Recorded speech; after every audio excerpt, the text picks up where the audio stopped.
In search of the legacy of old sports clubs in Sri Lanka, we headed towards upcountry. This is Sri Lanka's oldest sports club located outside Colombo, situated at an elevation of 5,000 feet above sea level and about 13 kilometers away from Nuwara Eliya town.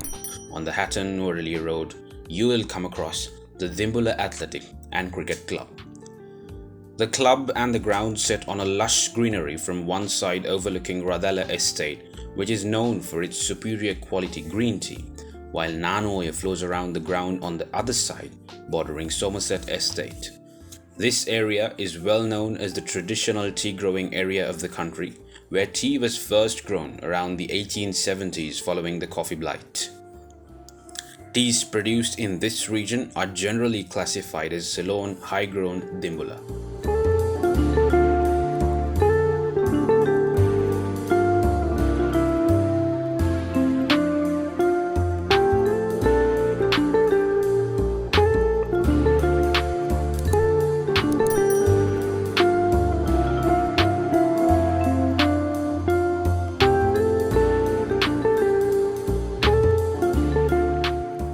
Dimbula Club, a colonial planters club, was founded in 1855 by British coffee planters.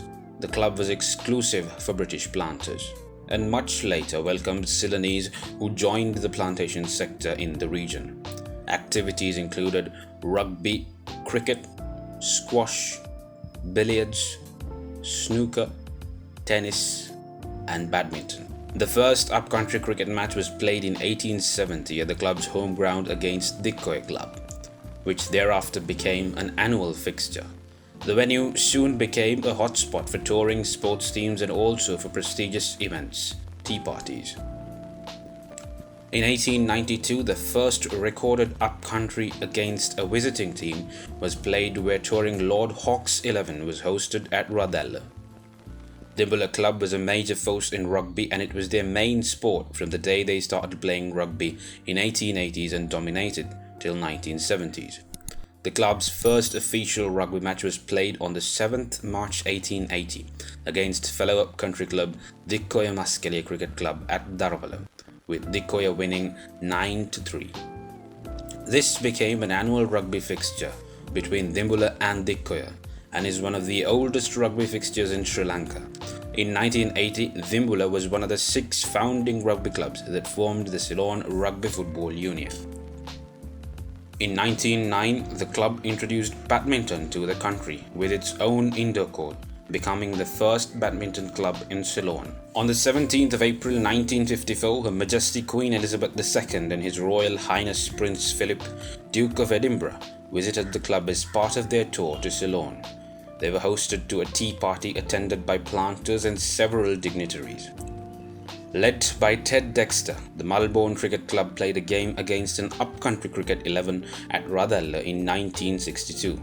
Other notable visiting sides included an Australian Colts rugby team in 1957, the Bosons from Britain in 1969, Paris Universities a few years later, Nomads in 1983, and also Dulwich College from Britain in the year 1984.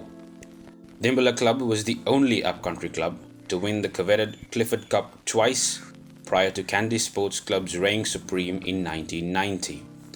In 1953, DSCC went on to beat CRNFC by 6-0 under LEF Simpson, a 15 predominantly packed with whites, but with few Ceylonese likes of Stanley Unambue, Ian Gunawardena, included to win the Clifford Cup. Then in 1956, a combined Dimbula and Dimbula team known as Dimdix made it to the finals of the Clifford Cup but lost to CRNFC. In 1959, a strong Dimbula 15, this time packed with few more Ceylonese, remained unbeaten during the season but had to settle for a draw with CRNFC at Colombo to share the cup. In 1963, under Stanley Unambue's leadership, a strong side with more Ceylonese players who also by then represented Ceylon in rugby narrowly lost to Havelocks in the final. Under Ken Murray's captaincy in 1970, Dimbula had another outstanding season as they were on the top of the points table after ending as league champions, but lost to the Police team in the semi-final of the Clifford Cup. In cricket, in 1962-63, Dimbula won the Daily News Tournament trophy for the club cricket. Following a promotion to the Donovan Andrew tournament the next year, the club emerged winners. This resulted in Dimbula playing at the highest level of club cricket, the P. Saravanamuttu competition. The Victorian-style clubhouse with its wood panelling walls and antique clock on top of the pavilion was destroyed by a fire in 1964. The fire destroyed all team photographs and other memorabilia which were at the club. A new building was constructed thereafter with a substantial donation from well-wishers as well as several plantation companies. The changes leading up to and following the nationalization of plantation companies in 1973 resulted in the departure of most of the expatriates, as well as several senior Sri Lankan planters who left the country. Along with it, sports declined. We invited one of the former presidents of the club and also a former ruggerite and a cricketer, Tuan Dul, to share his memories of Radella. Then subsequently I came to Radella. When State Plantation, I came to Radella in 77. And then I had to come to take over the property and I was told to come to the club. So when I went to the club, as usual, there was a cricket match and Radella short of 2 players. So Mr. Yasaratnayaka, Mr. Vernon Tisera, Mr. Ralston Tisera, massive big people. First thing they asked was, have you got a white pair of slacks and a shirt? I said, yes sir. Get into that, come. And they were playing Sara Trophy. So then I also started playing straight away match. I was anyway batting at 8 or 9, but still I qualified as a Sara Trophy player. Then after that waited in this club and the club boy was one Usman from Navalapitiya. I can still remember this guy telling me, sir, planting molta avata, mera transfer la avata, sir, metana avilla bonde epa. Sir, metana avilla anith matra wage bee gena nikan south wenna nadu, sir, games garden. So there was a billiard table, there was a squash room, badminton room, tennis court. You know, this guy made me play squash. He taught me how to play squash. He taught me how to play badminton. He taught me how to play snookers. Because the club was in my division. So when I put a field round, slowly I'll come and practice. Like that, I mastered that all the 4 games and I quietly moved up to ground secretary and then quietly moved up to bar secretary, then secretary, then president. At that time we had a very nice crowd, I must tell, and all the prime young planters were there and they knew what they were doing. And club day was Wednesdays, and after 2:30 you can't be in the field. If you are not there in the club by 2:30, it's not just for drinking or anything. Club is a place, I was told by my boss, you go there and you exchange ideas. Because one estate will have more plants, you will be less plants, you can buy them, you can find out what is happening, what is the labor problems. All that is a place to discuss matters. Obviously they will have one drink, but I was a disciplined guy, you know, I will only drink after a match. Not every day I don't drink, that's not my system. So anyway, that gave me a lot of, and my one boss I must mention here was Mr. Sangakara, that is our cricketer Sangakara's uncle. I worked for him for 6 years and I'll never forget, his favorite drink was arak and ginger beer. All arak and ginger beer. I had to drink with him Friday, Saturday, Sunday, play the rugger matches, play the cricket matches and drink with him. This arak and ginger beer. So what I do is I put 25 arak, top it up with ginger beer and I'll sip for hours and hours. When I don't like, I'll throw out. When he's going to the toilet, I'll throw it out. But, that was a very nice training I got with him. He was an intelligent planter. And then the day I was going on promotion to Nuwara Eliya, my farewell party, I told him, sir, from today onwards, no more Arakan ginger beer. I have never drunk after that. From 1983, no Arak, have ginger beer. Every Wednesday by 2:33, you're there in the club, playing your games. You have to play some game. You have to, if you the cricket practice, you practice cricket. If you are rugger practice, you are practicing rugger. If you are playing tennis, you play tennis. Now that is one place I learnt all the games, because I used to think, after subsequently I was transferred to Robgill Estate into Dikko side again, but my affiliations were with Radella. Where cricket was concerned, we had Sunil Jayakodi, Vijay John Pulle, Dian Caldera, Dan Madawala, then Tony Gunawardena. I have a photograph where I took the entire team to the Maldives, the Radella team. The photo is there in my this thing. Then Lalit Parnavitan. We had some fantastic cricketers. And then where rugby was, we had my latter stage, we had all young, Suresh Navaratna, Leon Fonseca, Johnny Daniels, all. And then when planting and when people were not coming to play rugger, I encouraged my labourers to play rugger, because Radella labour knew about rugby. And one match I can remember, we put the Talevar, Tangai as wing three quarter. He was a good athlete. My God, somebody came and tackled him, and the entire labour force went to assault that player. So I had to intervene and say, no, rugger is like you can't go and hit people. It was like that funny. But now I was training all the, there was a Perumal there playing, because we are short of people, no? You might as well educate the labourers to play that. Everybody comes to the club and there's activity. There's a tea day, there's a club night, very nice. When I was in Nuwara Eliya also, which is in the jungle, I will come to Radella Club, play the match and go in the night through Horton Plains.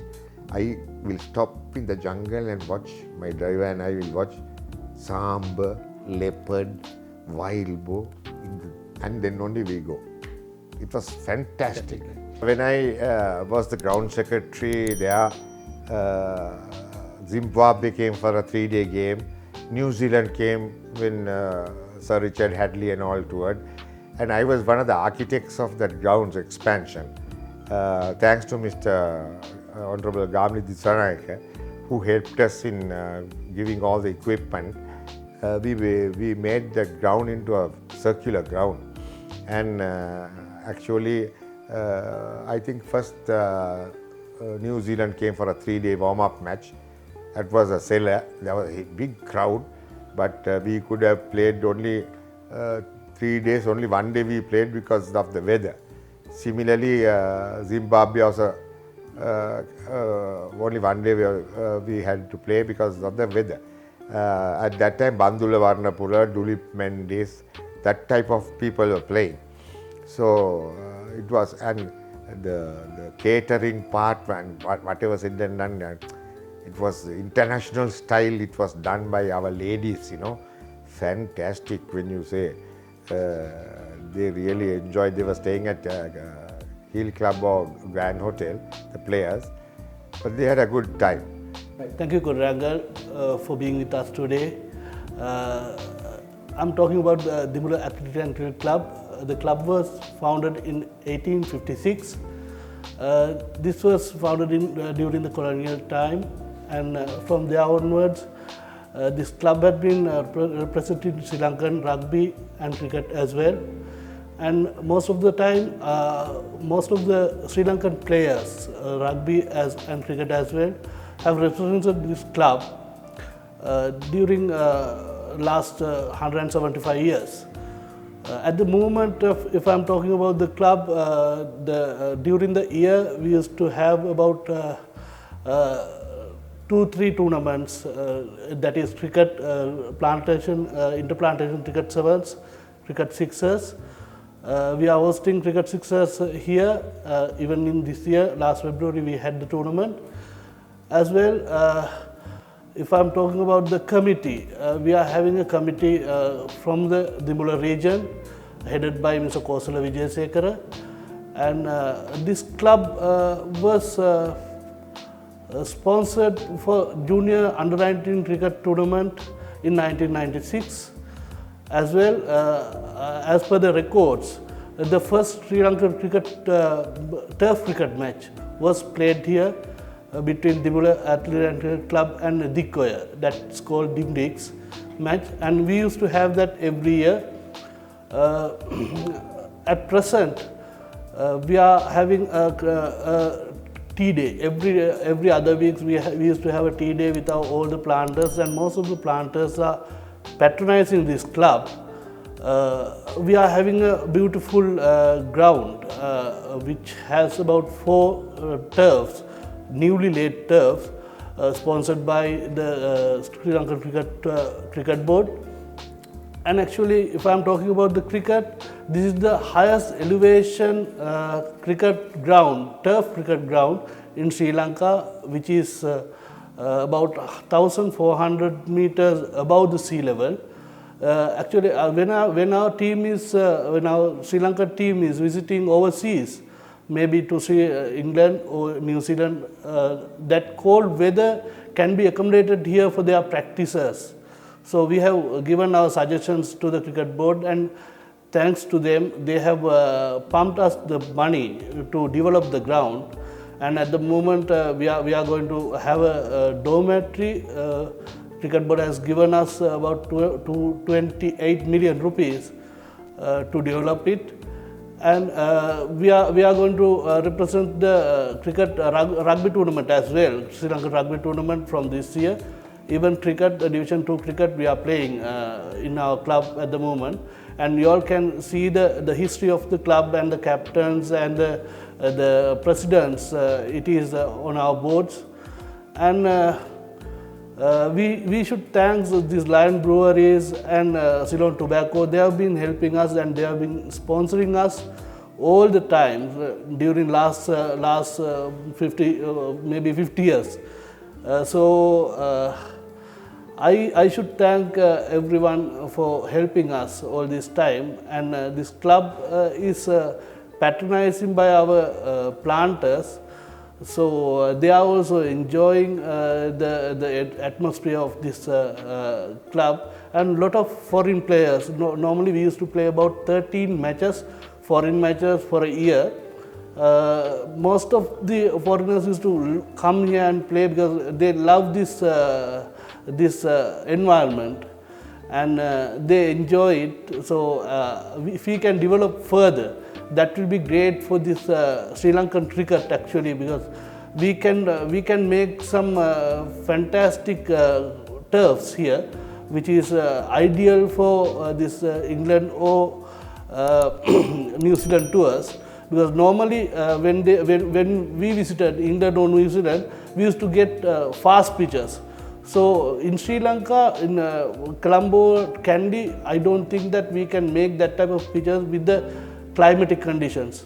But here it's very cold, and just like England climate, so we can easily make that pitch. And even Sri Lankan Cricket Board has, I'm thankful to them, they have recognized it, and they are going to develop this club.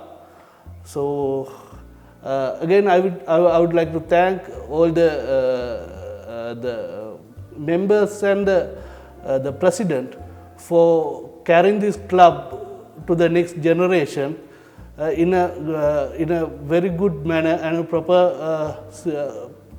in a proper way. Thank you.